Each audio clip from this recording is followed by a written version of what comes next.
Well, I guess this is how you can tell that I love you guys and I love my job, because I'm still sick, yet here I am in the middle of winter in 20-degree weather in this raggedy van with no heat out in the middle of nowhere just to do this unboxing.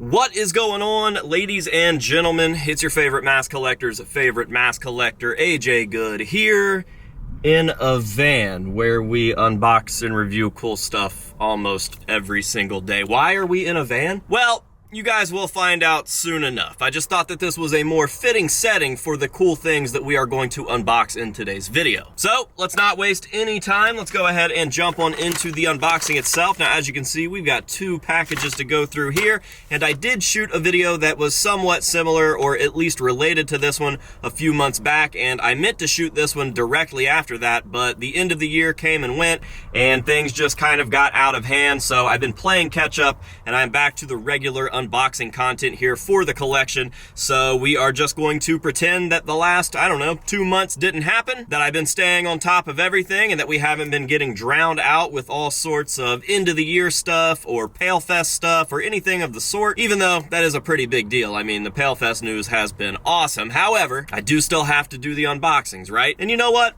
I want to do the unboxings. So let's do some unboxings. This is a follow-up video to a video from a few months back. And again, I did mean to get this done soon enough, but better late than never. And I'm super, super excited. Now, when I pull this piece out and I explain to you what it is, you are going to understand why we are in a van. Because what we have here is going to be, dang, did I shred the actual package of the piece when I open that? Man, I am a beast. Ugh. All right, anyways, what we have here is going to be one of those cheap, weird mesh bootleg Michael Myers pieces, and this is very similar to that piece that I was referring to that we shot a video on not too long ago, but that was a Nosferatu.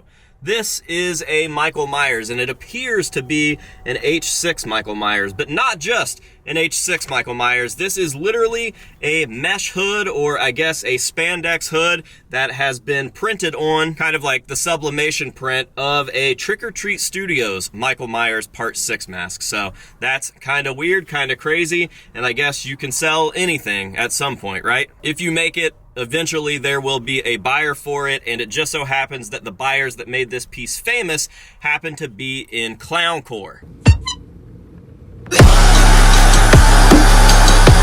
That is right, we are doing a clowncore video today. That's why we are in a van. In the last clowncore video, I was in a porta potty. The things I do full of. Today, we are in a van. We are doing the second part of that clowncore set, and this is the live clowncore set. And even though Left Clown or Drummer Clown or whatever you want to refer to him as long as you don't call him by his name, because guess what? You're not special for knowing his name. Everybody knows his name. It's just that we don't care. We want clowncore to be clowncore. I mean, come on. Anyways, this is the mask that he started wearing for those live shows. Now, there are photos out there from at least one show where he is still wearing his original or van era clowncore mask. That is the rubber kind of evil clown looking mask with the red hair, but he did switch over to this to kind of match Sax Clown a little better, or Right Clown, whatever you guys want to call him. And Right Clown spandex hood with the Nosferatu print is actually the one that we covered in the last clowncore video where we did the unboxing in a porta potty. So not only do we have this H6 Michael Myers mask that he kind of cut up a little bit, just like Sax Clown cut up his Nosferatu mask, but we also have the matching wig, because they both added wigs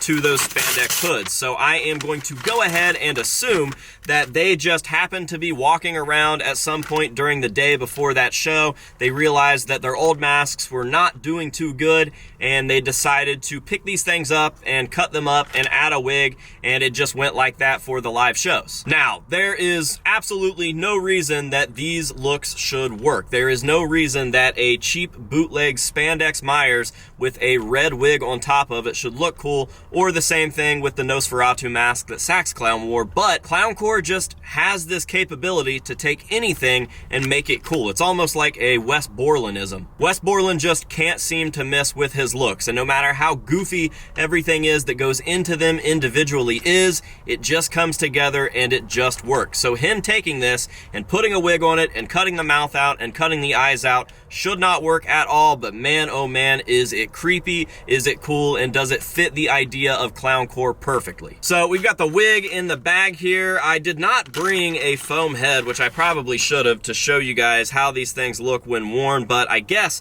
I can just go ahead and throw this thing on for myself. I mean, I'm not going to be cutting it or converting it here in the van. I'm going to wait till I get home and I am ready to put this thing in my collection to take those hero shots of everything fully detailed after I've converted it. But I can go ahead and just throw the mask on, throw the wig on, and give you guys a rough idea of what these two pieces look like combined. Now, before I do that, I want to give a big shout out to Alex Grant, who has been a massive help in the Clowncore department lately. He was the one that kind of figured out what these masks were, and he's even sent me a link to some of the things like the Nosferatu mask, like the correct wigs, and there is another Clowncore video that will be coming out in the future.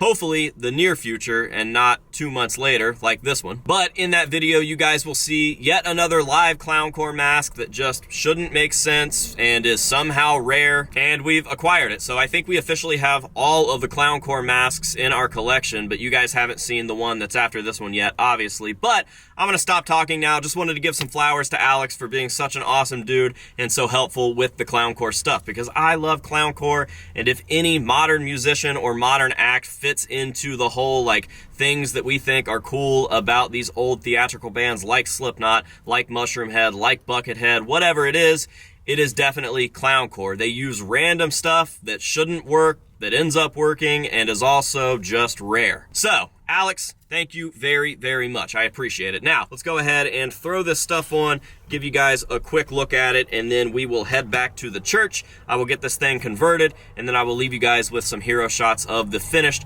conversion. I'm gonna make sure that I don't look as much like an idiot as I did in the saxophone clown mask unboxing where I put the Nosferatu piece on, because I really couldn't see out of it, so I couldn't check to see if the mask was on my face right. And while the mask was not all the way on my face right, it wasn't the mask that ended up being the problem.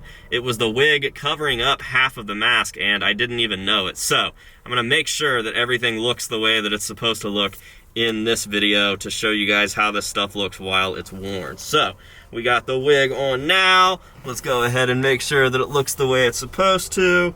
It's not covering up my eyes. And here you have it. We've got the Tots H6 Myers bootleg spandex hood / mask, whatever you want to call it, and we've got the proper red wig there. So what do you think? Isn't it weird that this works?